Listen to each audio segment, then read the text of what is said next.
Hello বন্ধুরা, তোমাদের সকলকে জানাই আমার চ্যানেল কেয়ার কিচেনে স্বাগত। আজ আমি নিউ স্টাইলে পালং শাকের রেসিপি করে দেখাবো। তো রেসিপিটা পুরোটা দেখো তোমরা। তো প্রথমে একটা কড়াই চাপিয়ে নিয়েছি, তারপরে ওর মধ্যে দিয়েছি সর্ষের তেল, তারপরে ওখানে দিয়ে দিয়েছি কালো জিরে ফোড়ন হিসেবে।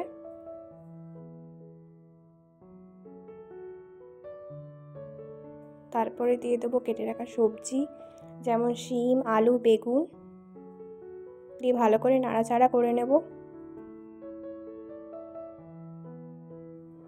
এর মধ্যে দিয়ে দেবো চেরা কাঁচা লঙ্কা, দিয়ে ভালো করে মিশিয়ে নেব। এর মধ্যে পরিমাণ মতো নুন এবং হলুদ দিয়ে দেব।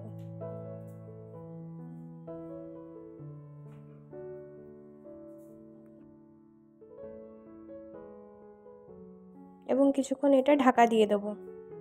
ঢাকনাটা খুলে এর মধ্যে দিয়ে দেবো কেটে রাখা পালং শাক।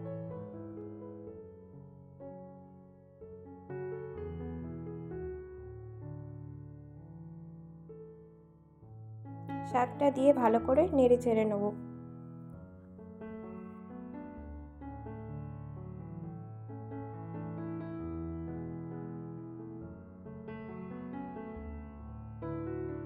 আবার ঢাকনা দিয়ে দেবো।